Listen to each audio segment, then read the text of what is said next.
Yeah, Mark. It's gotta be relatable. Relatable, that's right. Good. And maybe that's what we feel when people are droning on forever. We feel like I can't relate to this story at all. Yeah, really good.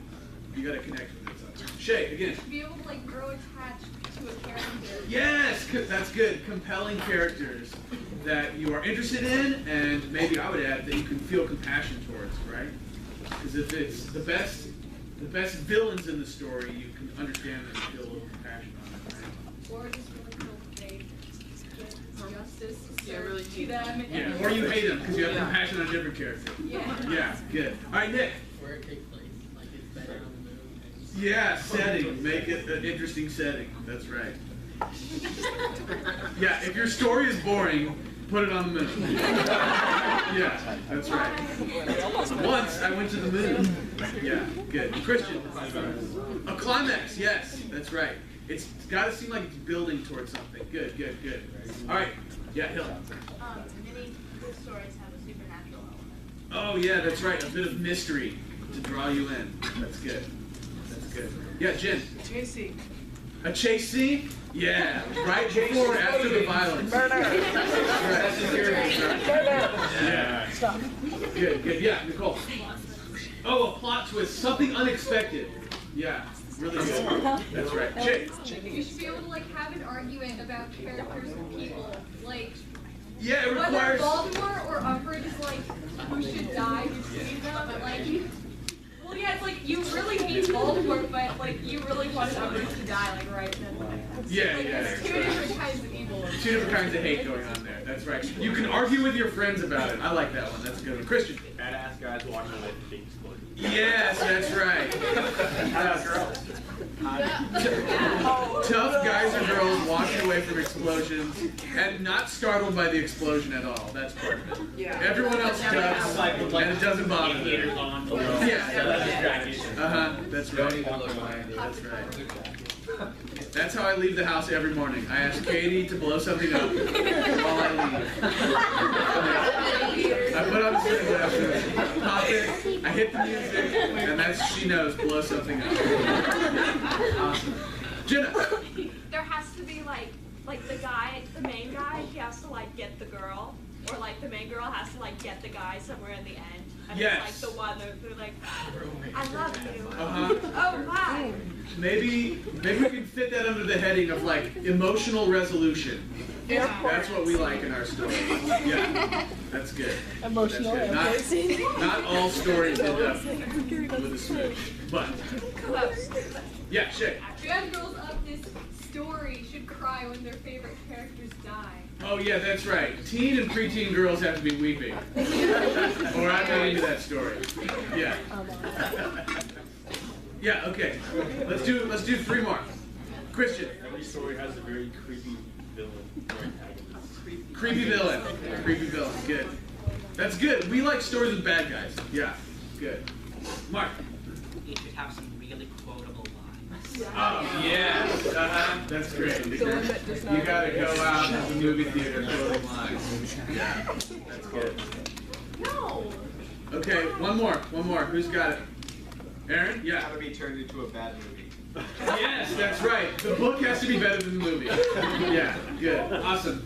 So, I'm so excited about this caravan, and in the past we have worked closely with homeless people before, and I think we had so many good stories with our group about how profound it was to get to know their story, to listen carefully to the story of somebody who we don't know, but is also living such a different life than we are.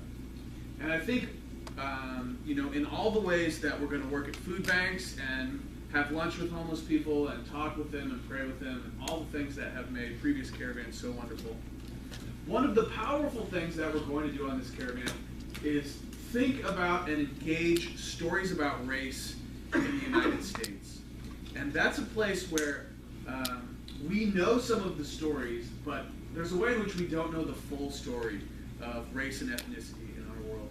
And so I'm so curious about how we're going to do this, but I want us to be preparing intentionally for this caravan, thinking and knowing that we're going to be observing things about race in this country.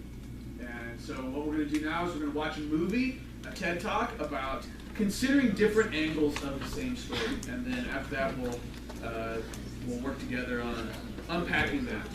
So here we go. Find yourself in a comfortable location where you can see the screen for up to 30 minutes.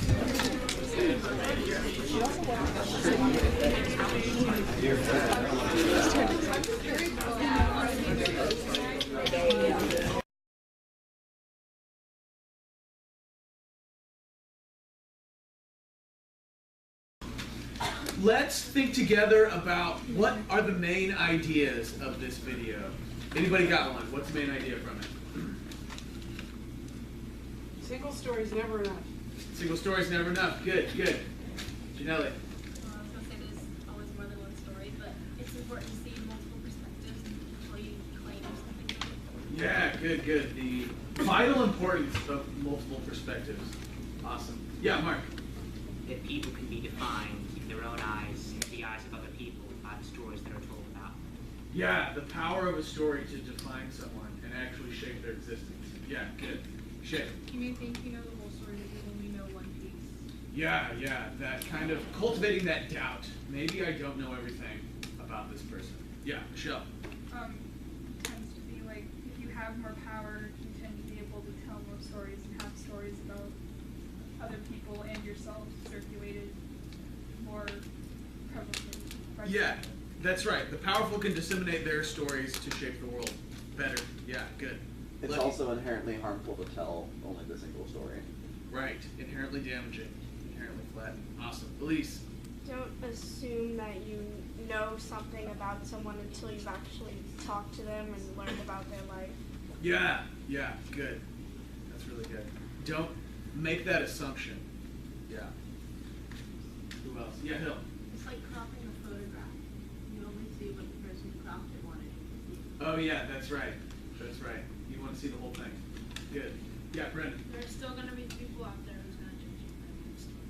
Yeah, that's right. That's right. That's really good. That he said there's always going to be people out there who are judging you by one story. Yeah, and it's empowering to think I don't have to let that story define me. Yeah, good. That's awesome. Yeah, Maria. I really appreciated when she talked about stereotypes and saying that they're not necessarily incorrect but incomplete. Yes, That was very incomplete. powerful. Yeah, I thought that was powerful too. Yeah. Oh, Lydia. Like, no matter what background people come from, they're always going to have a lot of similarities to you. Yeah, yeah. You can find something to connect with them about. Yeah, that's awesome. Good. Yeah, Cameron. It's important to actively look for other stories. You can't just rely on somebody to tell you every side. Yes, that's so good. And you have to be aware that you need to be thinking about what stories am I hearing and what ways are they incomplete. Yeah, super good. Smitty. I like the part where she was saying that, you know, even though she gets judged on one story a lot, she also has accidentally judged other people on one story. So it's okay to like mess up just as long as you try and figure out those other stories. Yeah, totally. There's something instinctual about the simplicity of judging someone at the beginning and making these assumptions. It's almost unavoidable. And what she's saying is you need to cultivate second guessing those assumptions. Yeah, it's impossible to avoid making them. Yeah, good. Cool. Anybody else? Awesome. Here's what I want us to do now is we're going to work with our groups, the color from our group here. So we're going to work together and we'll pick out a single description of a person on this slip of paper. And then you need to, maybe we can see the other side that has some instructions on it. That would make sense. All right, so you're gonna have a slip of paper with a type of person on it, and you're gonna define 3 things. Who is your person? And maybe let's add to this one, what are they wearing? How do they look? What are they wearing? And then you're gonna say, when you first meet them, what would you assume? What's one side of the story? And then here, you might say, but what's something that you don't know? What's something that you didn't know about them until you listened to them? So what's the other side of the story? So, who is your person? What are they wearing? What is one side of the story that you assume about them immediately, and what is the other side of the story that you learned when you actually listened to them? And here's how it will work. Each group will come up and say, you'll have someone in your group pose as the person. We say, this is our person. We give them a name, and this is what they're wearing. And when you first meet them, you might think this, but after you listen to them, you learn this. So that's what we're doing. Cool. In your groups, and you have 8 minutes. 8 minutes to come up with your group. So send a representative to Kurt to get your slip of paper. Okay, Kurt, We have a brave group willing to go first. Willing to go first. Okay, I'm gonna go with this group here. Okay, take the stage. All right, everybody. It's important. One thing I love about this video is it tells us about the power of listening to different sides of the story. So it's critical that you listen. Let's get you guys up here on the stage. Whole group. Who is the talker person? All right. Okay. Tell us everything. Who's your person? Okay, this is Jacob. Oh. Machete. Okay, His name is Machete. Okay. This is Machete. He is a gang member. Okay, so he's wearing a beanie and a sweatshirt and He's trouble. and like big chunky shoes and jeans. He's sagging jeans and then yeah. Face tats? Yeah, face tattoos. Got face tattoos, cool. Okay. Yeah, he has his face tattoos that are gang affiliated, and then we assume he's carrying weapons. Okay, that's one side of the Yeah, that's the one side of the story. Your one side of the story is you assume he's carrying weapons. Cool, got it. What else? No, it's still the same thing. We are assuming he has been to jail. Okay, assuming he did some time. Good. We assume he does drugs or drinks alcohol. Uh-huh, cool, good. Violent. Violent, maybe scary. Kind of just assume he's a terrible person in general. Alright, so we're gonna skip to what he actually is. Okay. Well, okay. So, in reality, he goes home to his gay lover and his adopted baby. And he is a home. He is a family guy. Yeah. Other stuff? His real story was that he got in trouble because he was helping to save his younger daughter from getting in a fight. Sorry, He has sister. good grades in school. Has good grades, awesome. Loves his mom. Yeah, Machete. He's very musically talented as well. He's a musician, cool. Love me some Machete. That's everything. All right, let's go back. Nice to meet you, Machete. Nice to meet you. Thank you for telling me your story. All right, who's going next? All right, this group here. Yes. Which also happens to be my group. Oh my God. Okay. What a tragedy that Okay, is. everybody up here. Everybody up here. I'll stand over here to the side. I liked how you guys had multiple speakers, but we anointed one speaker. Take it away, Megan. Okay, so so we had kids these days, and this is Tulip Jones. So how she's here is always on her phone, booty shorts, selfies, and rolling eyes a lot, kind of moody, with lots of attitude. And so if you see her, you might assume she doesn't care about anything, she doesn't really try like in school or anything, superficial, dumb, naive. But in reality, she needs respect and is under a lot of pressure. She's smart and she wants to branch out. Yeah! Yeah, Tulip Jones! Nice to meet you, Tulip Jones. Thanks for telling us your story. Awesome. Who else? Who else? Nick? You ready, buddy? Okay. Oh, yes. Was he just carrying these props with him? I'm so impressed. Is that what's in that backpack? Is it props for every kind of character? Okay. Who's your narrator? Okay. Rachel starting. Take it away. This is Clark Holstein. He was born and raised on a ranch. He wears a plaid flannel 24/7, ripped jeans, cowboy hat, boots, bolo tie. He's got a little beer belly, a farmer's tan, carries a rifle. A very conservative Christian. His best friend is a cow. He's been branded, of course. Rocks out the country in his truck. So those were the assumptions.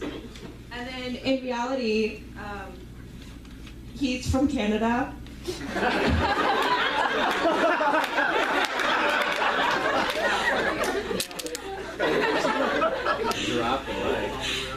He owns a company and they do like wind turbines, and 10% of the income goes to like teaching immigrants.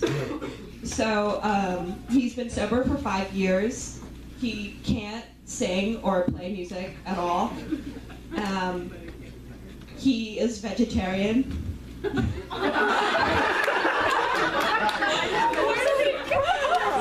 He's an animal rights activist and doesn't go hunting at all. He is environmentally friendly and he only rides a bike with a little kid carrier in the back so he can carry around his kids because he doesn't want to drive his kids because that's not environmentally friendly. He also runs a recycling and compost station, and him and his youngest daughter, they take swing dancing, father-daughter swing dancing. Awesome. Great. Nice to meet you, Clark Holstein. Thanks for telling us your story. All right, yes.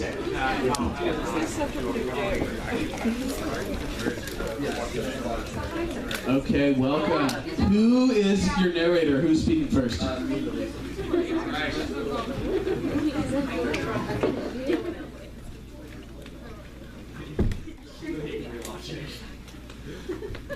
We didn't prepare a skit, so this is improvised. Okay.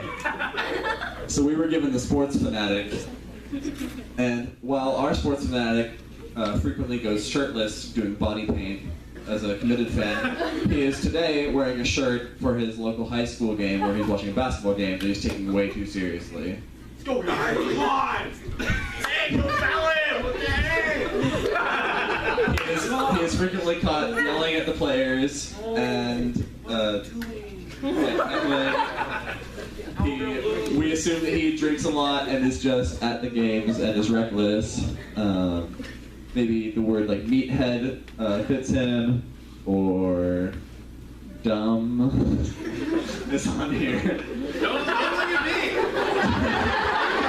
I didn't do anything. Kurt, why'd you put dumb on there? Another thing on here is football. Oh, I forgot to mention those name is Brad Smith. Yes. Brad. While in reality.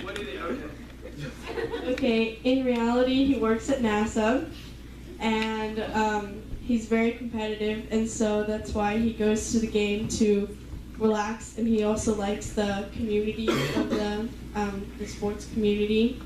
He's a coach for underprivileged kids in his community. Way to go. Nice to meet you, Brad Smith. Thank you for telling us your story. All right. How many groups you got left? 1, 2, 3. Okay, we got 3 left. Okay.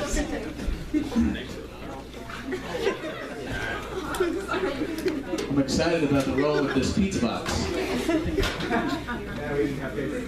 Awesome. Okay, who is doing the talking? They're talking. Okay. Holding it. Okay. Someone talking to this. We don't need it. You're okay. Go with that. Good. Good. Does someone want to start? Good. Okay, fine. Our guy is Mike. I'm going to designate him Mike. He's a homeless person. No, I pointed to him. He's got dirty socks, long hair, big jacket, ripped jeans, as you can tell. Look at that. What a slob. You didn't have as many props as Nicky Barra. It's okay. He's got a beard, and a shopping cart, shoes with duct tape, and a stained t-shirt. Now, you might think that he has substance abuse problems, for example, crack,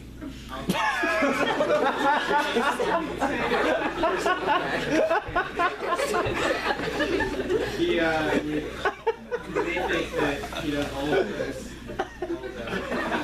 He's very dangerous. For example. Mentally unstable. Cray. And spent some time in jail for getting that slammer. But actually, he's an undercover cop. Oh, that makes sense. He has clean socks. And his ripped jeans are actually designer rips. He's not homeless, he's a man. Great to meet you, Mike. Great to meet you. Good. Good. For example. All right, look out for those undercover cops. All right, who's next? Crap. This group here? You guys next? Crack. No.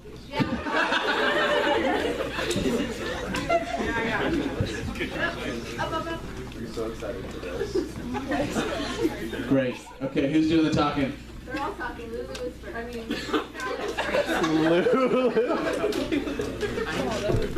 Nick, you're over here. His name's Lulu.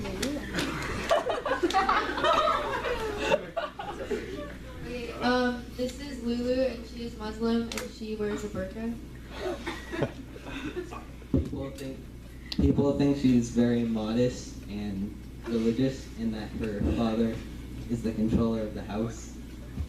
In reality, she's the best swimmer in her school, and she's also a rapper. Yes, Scott. Her name is Double L. Drop a beat. Is Nick gonna rap?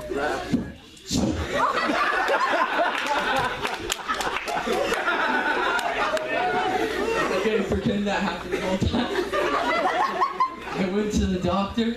I threw my purse at the nurse, and then she decided to throw a curse. Nice to meet you, Double L. Yes. Let's give it up for Double L.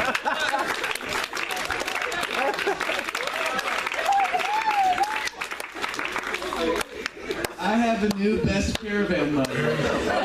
I am so glad that we have that on video. All right, final group. Final group. All right, here you go. Here you go. Right. Oh, you're the introduction. So unlike the other groups, we do not have a this is what you think, but this is reality. Everything Chad is going to say about this person is true, representing different parts of their story. Race is our subject, and Chad is our narrator.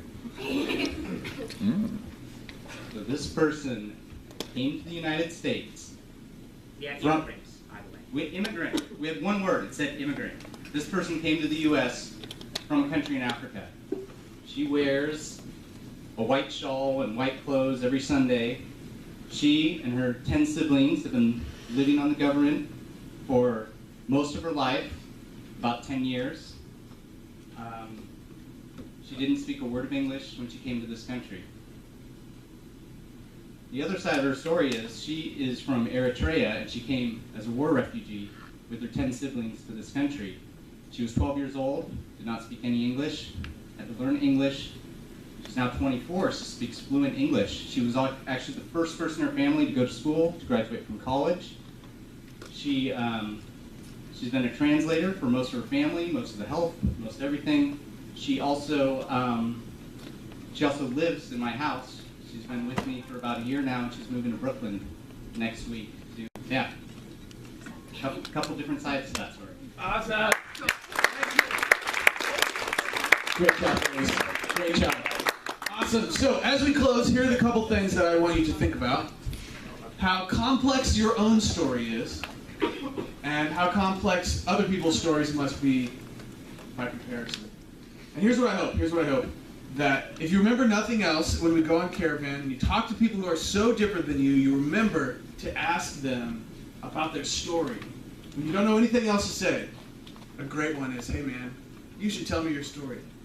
And I also think that a great way to close those conversations is to say, thank you for telling me your story.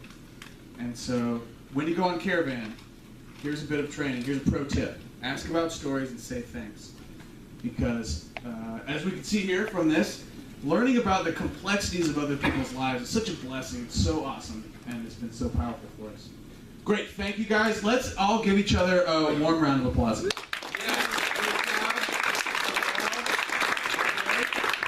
Great, let me pray for you guys, and we will go home, hopefully many of you, to spring break. Let's pray. God, thank you so much for what you're doing in our lives and the story that you are writing in our hearts and in our minds. God, show us how to submit to you as the author of our lives. Holy Spirit, guide us. We open our lives to you in this Caravan season. Teach us how to listen for the multiple sides to the story. We lift our lives up to you, God. Amen. All right, my friends. Look behind you. Yes, great. We're going to close with some announcements. So if you are thinking about your Caravan hours and you are worried about them, here are a couple of things coming up that you can get involved in that will theoretically cover most or all of your hours. Awesome. So we have 30-hour family coming up at the end of this month. This is about 2.5 weeks away. And then Caravan meeting number 2, don't forget, May 17th. That is the day after my birthday. Yay! So, the perfect opportunity to Baby might be bring a present. Yes, I may not be here because baby.